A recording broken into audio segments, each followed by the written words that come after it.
नमस्कार, मैं हूं अंजलि इसवाल और एक बार फिर से हाजिर हूं बस इसी दुआ के साथ कि फिट रहे इंडिया। आज बात करेंगे बाइपोलर डिसऑर्डर की। ये एक मानसिक रोग है। अक्सर इसमें इंसान या तो बहुत ज़्यादा खुश हो जाता है या बहुत ज़्यादा दुखी हो जाता है और अक्सर इस तरह के इंसान में सुसाइडल टेंडेंसीज भी हो सकती हैं। इसलिए इसकी जानकारी परिवार वालों को होना बहुत ज़रूरी है। बाइपोलर डिसऑर्डर भी एक मानसिक रोग है जो एक जटिल मानसिक रोग है जिसमें बाइपोलर यानी दो ध्रुव, एक one pole and another pole.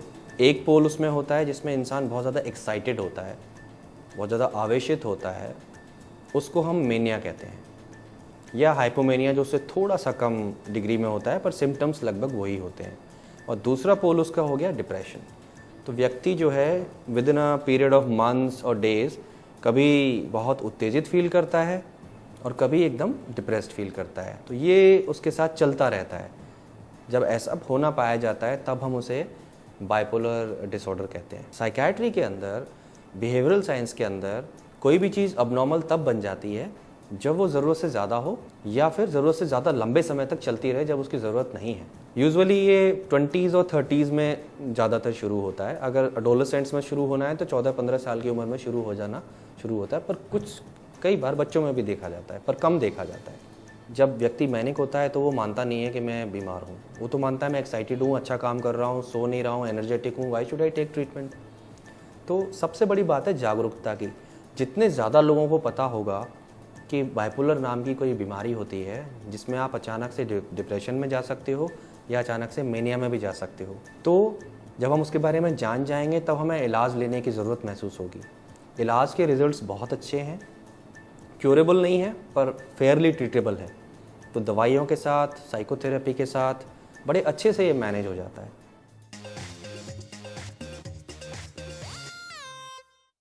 Bipolar disorder एक गंभीर तरह की डिसऑर्डर होती है। मैंने भी ऐसे कुछ केसेस अपनी प्रैक्टिस में देखे हैं।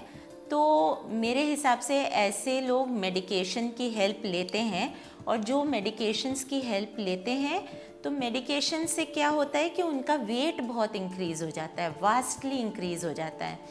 तो ऐसे लोगों को अगर न्यूट्रिशन गाइडेंस मिल जाता है तो उनका फील गुड फैक्टर थोड़ा अच्छा हो जाता है। जब वो वेट ड्रॉप करते हैं, अपने आप की देखभाल करना शुरू करते हैं, ऐसे में उनको बहुत प्यार से उनको समझ के उन्हें जैसा मन खाने का हो वैसा खाने के साथ एक डाइट प्लान बनाई जाती है, जिसमें थोड़ा ध्यान रखा जाएगा कि आपको जंक न दिया जाए, सैचुरेटेड फैट न दिया जाए, हेल्दी ग्रेन्स जैसे हम आम, ब्राउन राइस या रोटी सब्ज़ी खाते हैं, लेकिन बहुत ज़्यादा स्ट्रिक्ट नहीं होना चाहिए।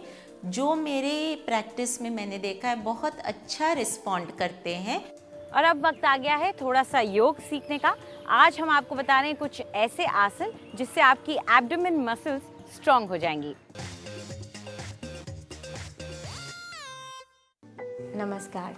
आज जो मैं आपको पोस्चर दिखाने वाली हूँ, उस पोस्चर के बेनिफिट्स ये हैं कि आपके एब्डोमिनल मसल्स टोन होते हैं, आपके नेक इश्यूज़ हील होते हैं, आपकी चेस्ट और लंग कैपेसिटी इंक्रीज़ होती है। तो क्या करना है इस पोस्चर में? आज हमने सिंपली ऑन योर नीज़, आपने पहले खड़े होना है, अपने दोनों हाथ अपने हिप्स के नीचे लेके जाने हैं, यहाँ पे अपना बैलेंस देखना है।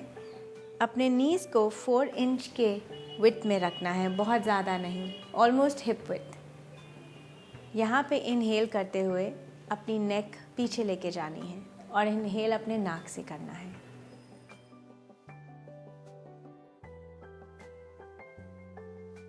एक्सहेल करते हुए अपनी चिन वापस स्टार्टिंग पोजीशन और चेस्ट की तरफ। फिर से देखेंगे, inhale through the nose,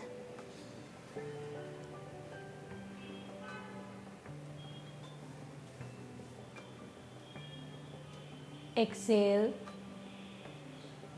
through the nose या माउथ से भी कर सकते हैं।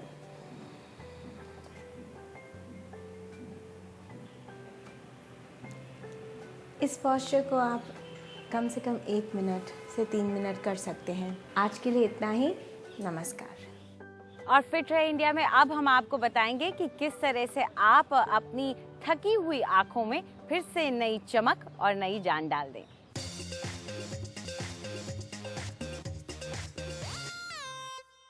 नमस्कार।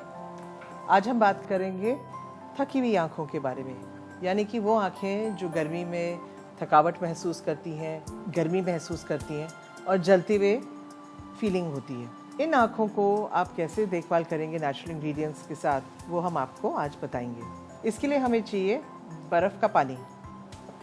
बेहतर है कि आप इसको किसी भी छोटे मुंह वाले बर्तन में डालें, क्योंकि हम इसको एक आई कैप की तरह बनाएंगे। उसमें आप डालेंगे बहुत ही कम नमक और इसको आप सलाइन वाटर बिल्कुल हल्का सा बना के, ये देखें कि आइज़ के ऊपर आपने ये कप जो है पूरी तरह कवर करके, और आप अपनी आइज़ को अच्छी तरह वॉश करें। आँख खोलें, आँख बंद करें। इसके अलावा अगर आप नमक से आई वॉश नहीं बनाना चाहते हैं तो अगेन आपको चाहिए बर्फ़ वाला पानी, और उसमें आप डालेंगे 3 या 4 बूंद गुलाब जल। इसको डाल के अगेन आप धीरे से अपना कैप उठा के आइज़ के ऊपर लगा के धीरे धीरे आई वॉश करेंगे। आँख खोलिए और आँख बंद करिए।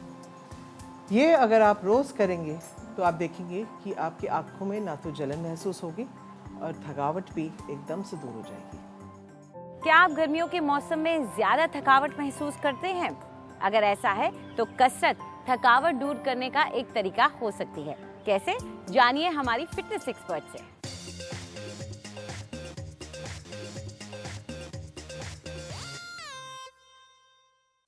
गर्मियों की लेथार्जी को दूर करने के लिए हम 2 एक्सरसाइजेस करेंगे आज। ये दोनों स्ट्रेचेस हैं और इनसे आपकी एपेटाइट भी अंडर कंट्रोल रहेगी। आइए मेरे साथ। पहली एक्सरसाइज के लिए आप अपने नीज़ पे आ जाइए इस तरह से, और आपके हील्स एक कंफर्टेबल डिस्टेंस अपार्ट होने चाहिए। पीछे की ओर स्ट्रेच कीजिए, जितना स्ट्रेच कर सकते हैं। अगर हो सके तो अपने दोनों हाथों को अपने हील्स पे या एंकल्स पे रेस्ट कर लीजिए। अपने चेस्ट को ऊपर की ओर लिफ्टेड रखिए। सिर को पीछे गिरा सकते हैं या ऊपर की ओर रख सकते हैं। इस पोजीशन को होल्ड कीजिए और धीरे धीरे सांस लेते रहिए।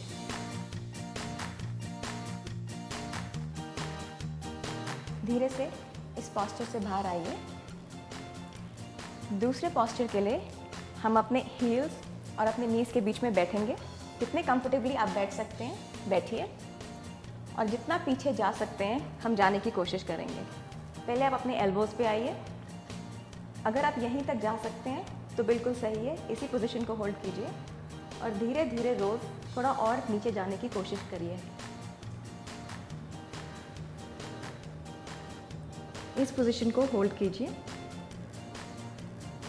इस पोजीशन से आप अपने कंप्लीट हैमस्ट्रिंग्स, अपनी बैक, अपनी कंप्लीट बॉडी को स्ट्रेच कर रहे हैं। इस पोस्चर से एकदम आराम से बाहर आइए।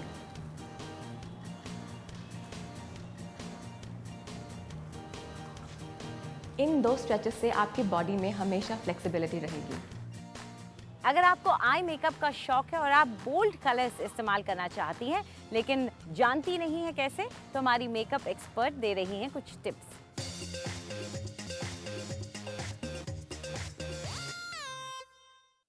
अक्सर जब हम ब्राइट कलर के आउटफिट्स पहनते हैं जैसे कि ब्लू, ग्रीन या पर्पल, तो कन्फ्यूजन हो जाती है कि आई मेकअप कैसा होना चाहिए। आज हम आपकी इसी कन्फ्यूजन को दूर करने वाले हैं। आज सीखेंगे कि कैसे डार्क कलर्स को यूज़ करके आई मेकअप करना चाहिए। एक फ्लैट ब्रश में आई शैडो के कलर पिक करिए और आईज पे डैब करते हुए अप्लाई करिए। हम डैब इसलिए कर रहे हैं क्योंकि ये कलर्स बहुत ही ब्राइट हैं और सीधा ब्रश से पिक करके जब आप इसको स्प्रेड करने लग जाते हो तो ये फेस पे गिर के आपकी फाउंडेशन के साथ ब्लेंड हो सकते हैं। इसलिए बेटर रहता है कि आप इसको पहले डैब करके ही अप्लाई करें और एक बार जब प्रोडक्ट सेट हो जाए फिर आप हल्के स्ट्रोक से इसको ब्लेंड करें। एक चीज़ का और ध्यान रखें कि ये कलर हमेशा आई सॉकेट एरिया के अंदर ही लगाना है। ब्रो बोन तक आप नहीं जाएं, इसे आई सॉकेट एरिया के अंदर ही अप्लाई करें। अब इसी तरह दूसरी आई के लिए करेंगे। प्रोडक्ट लेकर सबसे पहले पैट करते हुए अप्लाई करें, उसके बाद ब्लेंडिंग शुरू करें। याद रखें कि आई के सॉकेट एरिया के अंदर ही लगाना है। जब हम कलर्ड आई शेडोज़ लगाते हैं तो उसके ऊपर ब्लैक आईलाइनर ही सबसे बेस्ट सूटेड होता है, तो इसी का उपयोग करें। आप आईलाइनर की थिकनेस अपने हिसाब से रख सकते हैं।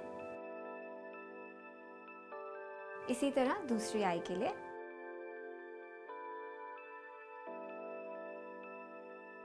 ये तो हो गया हमारा आई मेकअप, पर जब आप ब्राइट आई शेडोज़ का यूज़ करें तो ध्यान रखें कि आपकी लिपस्टिक्स का कलर हमेशा सटल हो, जैसे कि न्यूड कलर या फिर पेल पिंक या पेल पीच कलर। ऐसे कलर्स इस मेकअप को बहुत ही कॉम्प्लीमेंट करेंगे। फिट रहे इंडिया में फिलहाल इतना ही। आपको हमारा कार्यक्रम कैसा लगा हमें ज़रूर बताएं। आप अपनी राय हमें ईमेल कर सकते हैं fit@ndtv.com पर। चाहे तो ट्विटर पर भी आप हमारे साथ जुड़ सकते हैं। इस्तेमाल कीजिए #फिट रहे इंडिया।